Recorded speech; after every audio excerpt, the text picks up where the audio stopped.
돈을 내 거로 만들거나 네. 불리는 방법이 몇 가지 없어요. 저 직장 생활하고 있거든요. 네. 뭐 물론 이제 경영진이긴 하지만 네네. 부사장님이시잖아요. 네. 이제 우리 직원들 뭐 한 50명한테 네. 제가 하는 일은 계약된 기간 동안 네. 또는 정해지지 않은 기간 동안 네. 직원들 인생의 3분의 1을 돈 주고 삽니다. 인생의 3분의 1, 8시간 하루에. 그치. 8시간. 맞네. 인생의 3분의 1을 돈 주고 사네요. 돈 주고 삽니다. 왜 이걸 사냐면 사면 시간이 많아져요. 내 네. 것만 쓰려고 하면 나 8시간밖에 없는데 열심히 해봐야 12시간 일할 수밖에 없는데 직원들 10명을 사면은 80시간이 됩니다. 이거를 효율적으로 조직화해서 돈을 벌 수가 있어요. 이런 거 하는 데를 회사라고 합니다.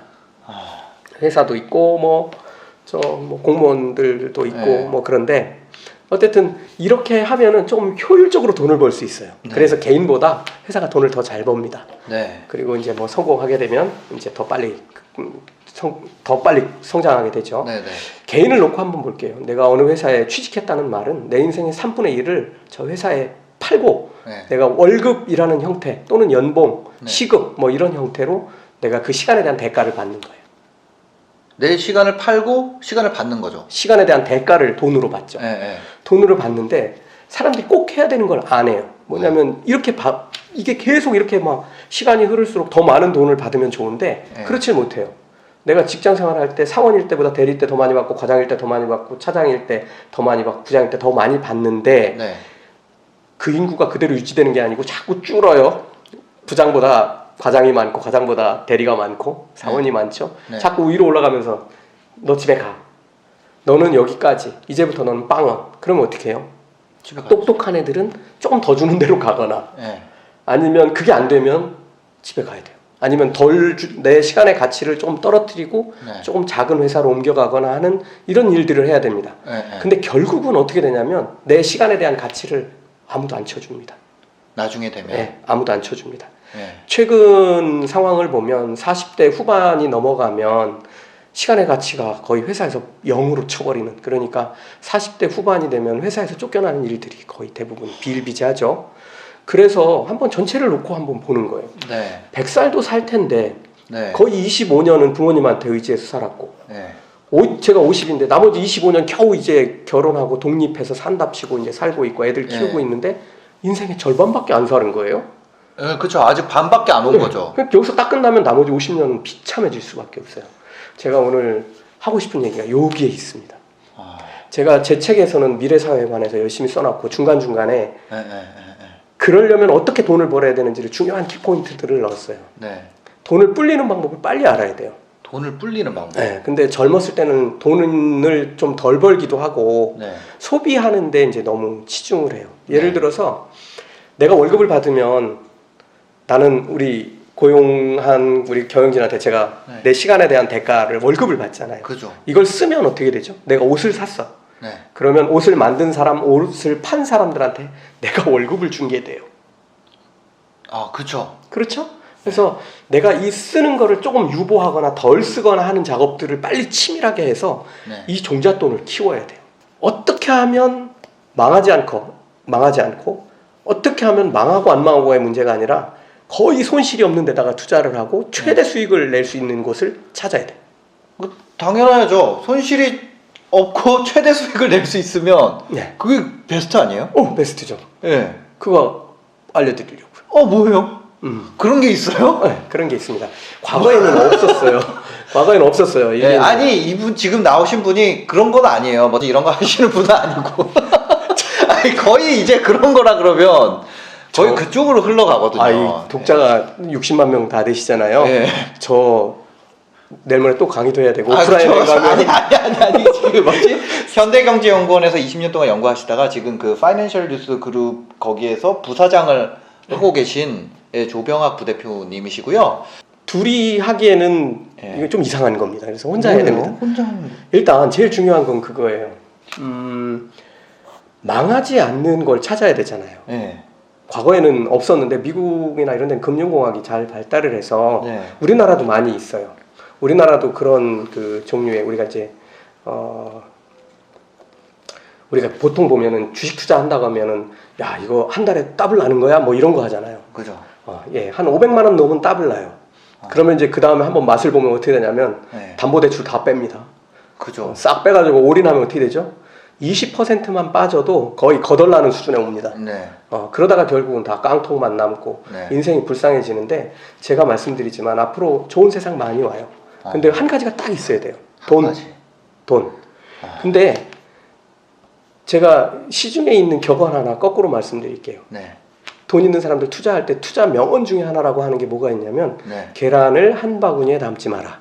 그죠. 그런 게 있죠. 그러니까 계란 바구니 한번 떨어뜨리면 다 깨진다는 얘기예요. 그러니까 분산 투자하라는 거예요. 광고 카피를 그걸 쓰면서 굉장히 유명해졌죠. 네. 근데 그거는 부자를 만들지 않기 위해서 만든 말이에요. 예를 들어서 한번 생각해 보세요. 하나는 10% 오르고, 하나는 20% 오르고, 하나는 15% 빠지고, 하나는 5% 빠지고. 네. 오늘은 5% 오르고, 내일은 10% 빠지고, 또 요거 5% 오르고. 결과는 뭐예요? 잘해야 본전입니다. 이거는 냉장고에다가 5만 원짜리 둘둘 말아갖고 냉동실에다가 돈 넣어놓는 거하고 별 차이가 없고 오히려 그것만 또 못해요. 진짜요? 그렇게 해갖고 어떻게 부자가 돼요? 몰빵해야 부자가 되죠. 투자해서 성공한 사람들 다 물어보세요. 분산 투자로 성공한 사람 한 사람이나 있나? 없어요. 다 몰빵합니다. 너무 충격적이다. 다 몰빵합니다. 단 몰빵을 해야 되는데 몰빵을 할 상품이 없었어요. 없죠. 근데 이제 제가 볼 때 크게 제가 세 가지를 말씀드릴게요. 첫 번째는 금이 있어요. 금. 네. 아까 제가 희소성 말씀드렸잖아요. 네. 금은 지금까지 10년에 2배씩 가격이 오릅니다. 10년에 2배씩? 2배. 네, IMF 끝나갈 때 금값이 5만 원 정도 했어요. 네. 그때가 언제죠? 98년, 99년. 예, 뭐 한 20년 전이라고 칠게요. 네. 지금은 얼마인가 한번 보세요. 20만 원 정도 하죠. 좀 넘을 거예요. 네. 그러면 5만 원이 2010년 때는 한 10만 원 정도 됐고 다시 10년 만에 20만 원이 된 거예요. 예, 10년에 2배가 되는. 예. 그러네. 예. 그럼 그냥 살았는데? 예, 그렇습니다. 그 다음에 또 두 번째 게 뭐가 있냐면 부동산이 있어요. 네. 부동산은 과거 1200년 동안 선진국 얘기하는 겁니다. 네. 연평균 10.2% 올랐어요. 1년에 10.2%면 네. 내년에는 10.2% 오른 거에 또 10.2%도 오릅니다. 이걸 복리라고 우리가 중학교 때 배웠죠. 네. 그래서 졸리 선생님도 하는 얘기가 그 얘기예요. 주식 사서 지금부터 하나씩 모으라고. 1 플러스 R의 N승. 네. 그거 맞잖아요. 그렇게 이제 복리로 가는데 10.2%면 네. 대략 7년이 조금 넘어가면 자산이 2배가 됩니다. 그런데 사람들이 머리를 써요. 네. 어떻게? 갭 투자를 합니다. 레버리지를 쓴다고요? 네. 그래서 그 남의 돈 활용해가지고 훨씬 더 많은 돈을 벌어요. 네. 근데 제가 아까 말씀드린 대로 부동산도 뭐 앞으로 인구가 줄긴 줄지만 뭐 급속도로 주는 건 아니에요. 네. 왜냐하면 사람들 수명이 연장돼요. 수명이 연장되는 사람들은 되게 돈이 있는 사람들이에요. 나이가 많기 때문에. 그렇기 때문에 부동산이 급락하는 일은 없을 거예요. 하지만 과거처럼 지금은 돈이 많이 풀려 있으니까 돈이 갈 데가 없어서 부동산이 오르는 측면도 있는데요. 인구만 놓고 보면 부동산은 이제 끝났다고 봐야 돼요. 인구만 놓고 보면. 네, 인구만 놓고 보면 이제 줄어드는데요. 뭐. 네. 어쨌든 하지만 뭐 부동산은 요충지라든가 역세권 뭐 이렇게 해서 뭐 수요가 계속 늘 거예요. 네. 그건 계속 유지될 거고. 그런데 이보다 더 좋은 투자처가 있어요. 금이랑 부동산보다 더 좋은 네, 투자처. 좋은 투자처고 얘는 망할 확률도 제로예요, 거의. 망할 확률이 없는데 네. 수익률이 더 좋다고요? 수익률은 최근 100년 동안 네. 수익률이 10.2% 부동산하고 똑같습니다. 똑같네요. 네, 10.2%. 그다음에 뭐예요? 10.2%. 예, 최근 10년 동안 12% 정도 되고요. 최근 5년 동안은 네. 거의 14.6% 정도 됩니다. 이거 베스트 자산이네요. 네, 14.6%는 구성이 어떻게 돼 있냐면 네. 자산 증가. 그러니까 예를 들면 주식이라고 하면 주가가 오른 게 평균 1년에 12.8% 정도 되고요. 네. 그다음에 배당을 해줘요. 배당을 1.8% 정도 해줬습니다. 네. 작년 데이터 보니까 1.79% 했으니까 딱 맞아요. 뭐예요? 얘 이름이 뭐냐면 ETF라는 놈입니다. ETF. 네, ETF는 이 지수에 따라서 연동하도록 설계된, 그죠. 설계된 이런 그 펀드예요. 네. 근데 이 ETF 우리나라도 ETF 많이 상장돼 있어요. 근데 네. 우리나라 건 쳐다도 보지 마세요. 왜 그러냐면 예를 들어서 세계에 60억 개의 기업이 있어요. 네. 그 중에서 누가 돈을 제일 잘 벌까요? 구글. 네, 좋습니다. 또 구글, 애플, 삼성. 애플. 삼성은 한 25위쯤 됩니다. 아 진짜요? 네. 아 삼성 아무것도 아니구나. 아무것도 아니라고 하면 안 되죠. 죄송합니다. 예. 네, 하나만 말씀드릴게요. 부회장님 죄송합니다. 부회장님 아닙니다. 큰일 납니다. 저 잘립니다. 예? 부사장입니다. 아니요. 그 이재용 부회장님. 죄송합니다. 저도 죄송합니다. 네. 어쨌든 25위. 네, 그 정도 됩니다. 네. 왔다 갔다 계속 매일 왔다 갔다 하니까요. 예. 보면 지금 이제 애플 같은 경우 한번 네. 비교를 해보면 애플의 시가총액이 네. 얼마인지 모르시죠? 모르죠. 거꾸로 여쭤볼게요. 우리나라에 상장되어 있는 코스피 시가총액이 얼마 정도 될까요? 뭐 1000조에서 1100조 사이 왔다 갔다 하지 않나요? 지금 거의 그렇게 됐습니다. 10% 이상 빠져버렸네요. 그죠. 네, 지금 어쨌든 그렇게 됐는데 애플 하나만 놓고 봐도 1,400에서 1,600조 왔다 갔다 합니다. 그 애플이 우리나라 시총보다 크잖아요. 큰 거죠. 자, 지금 아마 세계 1위 시가총액 따져보면 아마 애플이었을 텐데 불과 한 2년 전에는 마이크로소프트였습니다. 그리고 우리가 잘 아는 워런 버핏이 있는 버크셔 해서웨이가 한 뭐 4위에서 7위 정도 왔다 갔다 하는 그런 수준이고요. 네. 자, 이걸 왜 말씀드리냐면 얘네들이 돈을 제일 잘 벌어요. 그죠? 그렇죠. 네. 이거를 스탠다드 앤 푸어스에서 제일 잘 나가는 놈 500개를 1등부터 딱 줄 세워놨어요.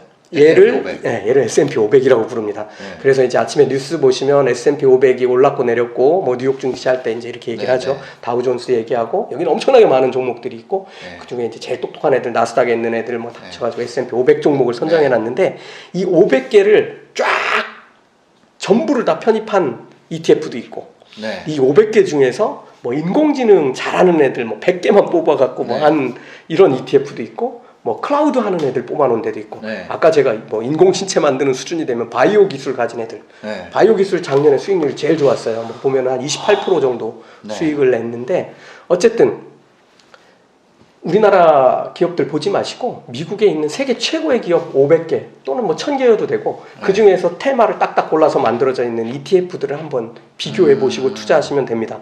얘들은 계속 성장을 해요. 왜? 아까도 제가 말씀드렸지만 얘들의 평균 성장률이 그만큼이에요. ETF 평균 성장률이요? 네. 그 500 종목의 평균 성장률이 아까 말씀드린 5년 S&P 동안 500? S&P 500 평균 성장률이 최근 5년간 100년 동안 10%라는 거예요? 100년 동안 10.6%. 그러니까 평균. 부동산이랑 똑같고. 근데 지금 최근에는 더 가팔라졌어요. 네. 왜 그럴까요? 승자 독식. 승자 독식입니다. 근데 이제 이 현상이 엄청나게 지금 가팔라지고 있고 그래서 더 중요한 건 ETF는 이게 있어요. 위험이 그런데 왜 이거는 없지? 라고 이제 궁금해 하실 거예요. 위험이 제로는 아닙니다. 하지만 저는 제로라고 말씀드려요. 왜 그러냐면 ETF에 투자할 때는 장기 투자하는 거예요. 사고 파는 거 아닙니다. ETF는 내가 한동안 빼지 않을 돈을 계속 집어넣는 겁니다. 우리 직원들 지금 저 따라서 월급날만 되면 삽니다. 어제가 월급날이었는데 어제 체결 안 된 사람이 없습니다. 어제 뉴욕 증시도 폭 나가면서 다 사줬습니다. 어쨌든 뭐 그래도 뭐 별로 취급도 안 해요. 왜냐면 다음 달 월급날 또 똑같은 양을 또 사고 그렇게 해서 계속 묻어둡니다. 이렇게 묻어두기 위해서 지금 우리가 이걸 계속 사는 거고 그러면은 중요한 게 몇 가지가 있을까요? 자, 얘는 시간이 흐르면 계속 누적으로 쌓이죠. 그렇죠. 이게 성장률이 계속 쌓여서 내 돈이 됩니다. 작년에 보니까 보통 15% 이상 다 벌었어요. 우리 직원들 보니까 15% 이상씩. 그리고 제일 많이 번 사람들은 바이오 쪽 ETF에 미국 바이오 ETF에 넣은 친구들이 28% 정도 벌었고요. 많이 욕심내지 마시고 평균만 나오면 만세. 그런데 세계 경제가 안 돌아갈 때는 얘들도 못 올라요. 왜냐하면 사는 양이 전체적으로 줄어들어요.